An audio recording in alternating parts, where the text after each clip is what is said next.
At Thanksgiving, my mother lifted her glass and tapped it, wearing that familiar smile she used whenever she wanted everyone's eyes to drift toward Lily. She announced loudly how wonderful my sister's wedding had been.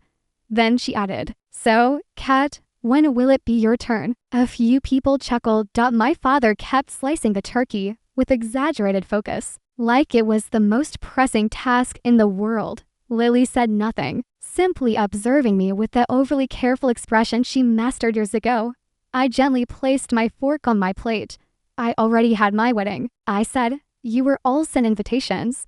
The room collapsed into a silence so sharp it felt like it sliced through the air. After a beat, my dad murmured, "We never got anything like that."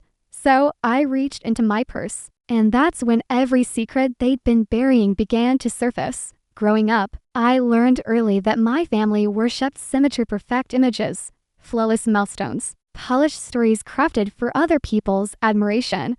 And Lily was always the centerpiece in every one of those tales. As a kid, I didn't resent it. I simply assumed that was how families operated. One child sparkled while the other stepped aside. By the time we were teenagers, it wasn't a pattern anymore. It was a blueprint, a structure, a system. My mother managed Lily's life like a carefully staged showroom.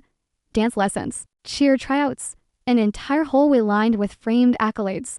Whenever I achieved anything of my own, science fair ribbons, a college acceptance letter, Mom would smile politely and ask if we could take pictures later because she needed the good lighting for Lily's new headshot. I didn't try to break the cycle. I learned to live around it. I became skilled at observing, predicting, adjusting.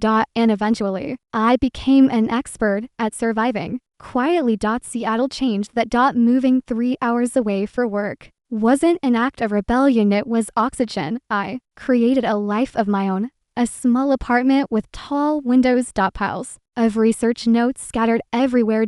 Shirts that carried the faint scent of the coffee Ethan brewed each morning. My job analyzing water and environmental data wasn't the kind of career my mother could brag about to her social circle, but it mattered to me. It was meaningful. And Ethan, he saw me in ways my family never even tried to. He paid attention. He remembered tiny details.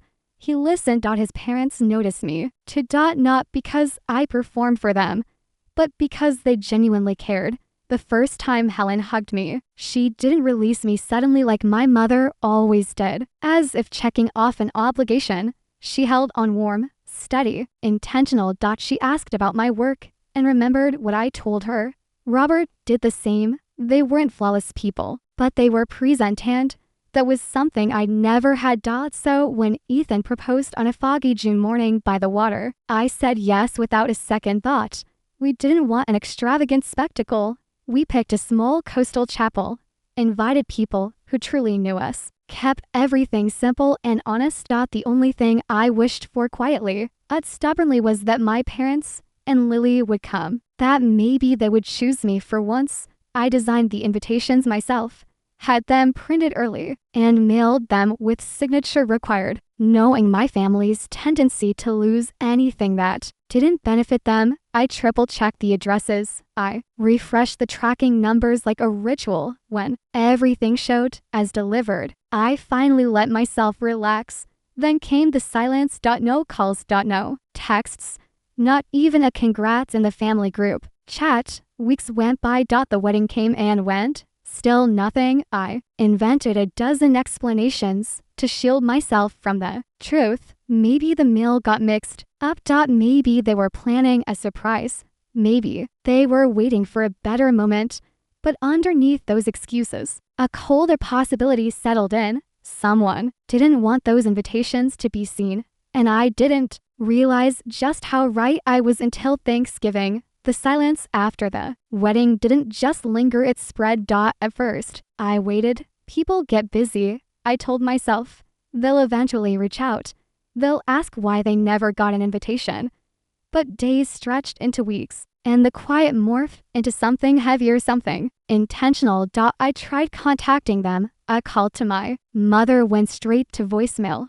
A message to my father got a polite, "I'll call soon," which he never did. The family group chat, the one we'd had since my college years, no longer showed my name in it. There was no dramatic removal, just a quiet erasure. I mentioned it to Ethan one night while we washed dishes, trying to play it off lightly. Maybe it's a glitch, I said, though even I didn't believe that. He dried his hands, glanced at me, and asked, "Kat, did they ever respond to the invitations at all?" I shook my head. Not once. He didn't blame them. He didn't blame me. He simply said, "Let's check the logs." He walked me through how to access email activity, something I never would have figured out alone. And there it was, the access history for the family email account. One invitation notice open. Deleted. Permanently erased. The timestamp was unmistakable. It wasn't an accident. It wasn't forgetfulness. Someone had deliberately ensured no one saw my message. And the worst part, I already knew exactly who. I could picture Lily standing in the kitchen of our childhood home, sorting through the mail like she owned every line of communication. She'd always been the gatekeeper, managing mom's appointments, screening dad's calls, deciding which messages were worth interrupting dinner. Anything that entered the house went through her first. The more I thought about it, the more the pieces aligned, burning slow and hot in my stomach. She was planning her own massive September wedding, 350 guests, designer dress, custom everything. Her entire identity depended on remaining the center of attention. Even my quiet, modest wedding had the potential to distract from hers, and Lily never liked sharing the spotlight. But I still needed proof. So I pulled up the tracking receipts I had saved for package confirmations, for signatures with my name as the sender and our family's address as the recipient. And there it was. Her signature, the unique curve of her handwriting. I felt my throat close. She hadn't forgotten the mail. She hadn't misplaced it. She intercepted it. She blocked my wedding from entering the household at all.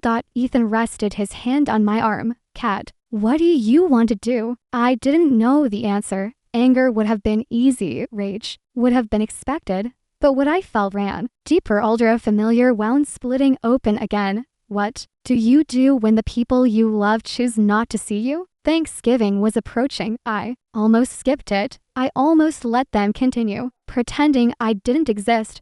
But pretending is exactly what created this entire mess. So I made a different decision. I went, and I carried the truth with me. Thanksgiving always looked flawless from the outside. White tablecloth, polished silverware, a candle glowing gently at the center like it belonged in a magazine. But the moment I stepped inside, I felt it, the old, unspoken tension draping itself over me like a coat I never asked for. Lily stood near the fireplace posing for photos. Her husband smoothed her hair with the precision of someone preparing for a Christmas card. My mother fluttered around the turkey, narrating details about Lily's wedding to anyone who would listen. My father poured wine on autopilot, his eyes already exhausted. No one asked how I'd been. No one mentioned the wedding they all missed. I sat down facing Lily. She didn't look at me. She didn't need to. Silence could be its own performance, and she had always mastered it. Dinner opened with the usual script compliments about Lily's dress, her venue, her guest list, her impressive connections. Every comment was a reminder that they showed up for her again and again without hesitation. While they couldn't even acknowledge one detail of my own milestone. Then my mother tapped her glass. "Lily's wedding was beautiful," she declared proudly, glancing at her as if checking for approval. "So, Kat, when are we celebrating yours?" Light laughter floated around the table. Even the turkey knife paused mid-slice in my father's hand, as though unsure which side to choose. Lily stared down at her plate to still, to controlled. That said everything. For years, I would have swallowed the jab, let it slide beneath my skin unnoticed, pretended it didn't hurt. Not this time. Not after everything they buried. I lowered my fork carefully. "I already got married," I said evenly. 6 months ago. The atmosphere shifted instantly, like the oxygen had been sucked from the room. I waited a moment, letting the silence settle. Then I added, "You were sent invitations." Hands froze. as widened. My mother's smile vanished. My father blinked, uncertain he'd heard correctly. Across from me, Lily didn't react at all, which was the biggest signal she knew exactly where this was going. Kat, my father began cautiously. We never received any invitations. There it was, the lie they didn't realize they'd rehearsed. I felt something inside me solidify, not fury, not vengeance, but clarity. I thought you might say that, I replied quietly. I reached into my bag without rushing or dramatics and placed my phone on the table. The screen lit up, its glow reflecting in the wine glasses, catching the candlelight like a blade. Everyone watched it. This was the line I had never allowed myself to cross before, a boundary I had never drawn. The moment I stopped letting them rewrite me, I tapped the screen, bringing up the receipts, and the truth surged inside me like a rising tide. The moment my thumb touched the screen, the whole room shifted, not loudly, not wildly, but in that eerie calm that settles right before a storm destroys our coastline. The list of receipts opened neatly. For deliveries, for signatures. All marked as received. I zoomed in on the first one and turned the phone so everyone could see. The bold, looping signature at the bottom was unmistakable. Lily. My mother let out a soft gasp, raising her hand to her mouth. My father leaned forward, as if seeing evidence up close would make it more real. Ryan stiffened beside Lily, glancing between the screen and his wife like he'd just realized she spoke a language he'd never noticed before. Lily didn't move. She didn't blink. I felt my heartbeat pulsing in my fingertips, yet my voice stayed impossibly calm. These were delivered April 23rd, I said. All four were signed for by Lily. Silence filled the room again. But this time, it wasn't shock, it was exposure. Kat, my father whispered. That must be some kind of mistake. It's not, I answered, sliding to the next screenshot. This is the Postal Service tracking log. Priority mail. Signature required. All confirmed. All delivered. I paused. Then added softly. And all intercepted. My mother shook her head vigorously. No, no, no. That doesn't make sense. Lily would never. Stop, I said gently. Not harsh. Just finished. You keep insisting what Lily wouldn't do, but you never pay attention to what she actually does. My mother froze. Ryan finally spoke, voice low and tight. Lily, did you sign for these? Lily blinked, trepid, mechanical, like her expression was rebooting. I don't remember. Maybe I sometimes pick up the mail, but I didn't see any invitations. I stayed silent. I learned long ago that silence can be louder than any accusation. My father looked hard at Lily.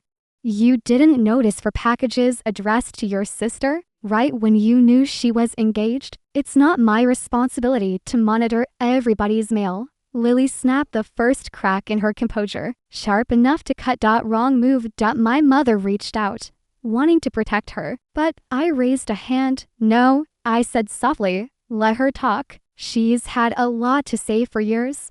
Lily's glare shot across the table. What is that supposed to mean? I didn't answer. Instead, I swiped to the final screenshot, the email log Ethan helped me retrieve. This, I said quietly, is the access activity for the family email account. The wedding announcement I sent in April was opened from this house, and then deleted immediately. My father's jaw clenched. Who has access to that account? Everyone knew the answer. Everyone always knew. Lily finally broke. I didn't delete anything. She snapped too fast. I tilted my head. Then why does the log show your device ID? Her mouth opened, closed, opened again. Maybe I accidentally clicked it. I don't know. Why are you attacking me? I'm not, I replied. I'm showing you what you did. My mother exhaled sharply. Why would Lily ever hide your wedding invitations? Why would she sabotage your big day? That's absurd. There it was.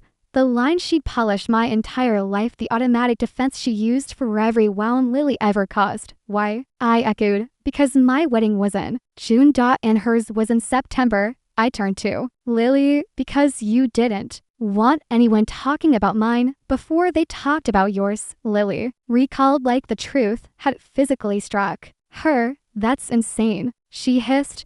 You're always twisting things to make me look awful. No, I said steadily. You managed that all on your own. Ryan shoved back his chair and stood. Lily, is this true? She stared at her napkin, breath uneven. This is. People always act like Kat is so pure she never needs anything. She never wants anything. She never ruins anything for anyone. She just exists and makes everyone feel. Makes everyone feel what? I asked softly. Her voice cracked. Feel guilty. Feel small. Feel like she doesn't even have to try. There it was. The real confession, not about the invitations, but about every year before them. I leaned back slightly. So you hid my wedding because it was quiet, because it didn't compete with your 6-year cake and your string quartet? That's not, she choked. But the truth hovered thick and undeniable. Kat, my father said, voice trembling, we didn't know. If we had known, you would have come. I finished. After years of skipping my milestones. After forgetting birthdays.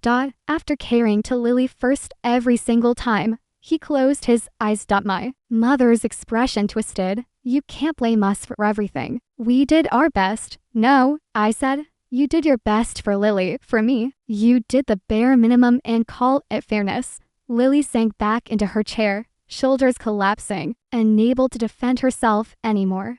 The weight of decades pressed against my ribs, not grief, but clarity. I looked at each of them, the people I had begged silently for years to truly see me. And I finally said the truth.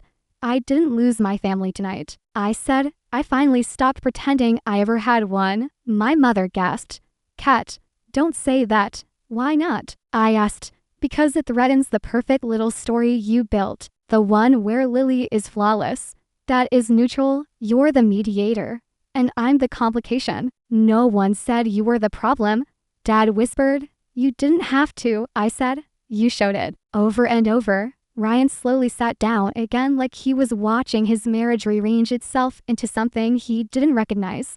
Kat, please, Lily whispered. That single word, please, carried years of guilt, fear, and the realization that her control had slipped away. I stood slowly, pushing back my chair. I'm done begging for space at this table. I said, I'm done begging you to show up. I'm done pretending Lily's choices don't hurt me. I'm done interpreting your silence as anything other than agreement. I took a breath. I'm done. My father rose, reaching toward me. Kat, don't go. We can sort this out. We are sorting it, I said, for the first time and the last time under these rules. My mother's eyes flooded. We can fix this. You can't fix what you refuse to see, I said, and you refused for years. I lifted my coat, feeling lighter with every movement. As I walked toward the door, I heard Lily crying quietly. I heard my mother murmuring my name like a plea. I heard my father whisper, we should have checked. We should have asked. But their regret wasn't my responsibility anymore. I opened the door, letting in a rush of cold air, and paused just long enough to say, you didn't miss my wedding. You chose not to see it. Then I stepped outside and closed the door, not slamming, not dramatic, just firm, a clean final line. And for the first time in my life, the silence afterward belonged to me. Ethan opened our front door before I even reached it, as if he'd been listening for my footsteps. One look at my face was all he needed. He didn't ask questions. He just wrapped his arms around me and held me until the trembling stopped. No interrogation. No judgment, just presence, something my own family never mastered. The next morning, his parents invited us for a simple breakfast. No ceremony. No pity.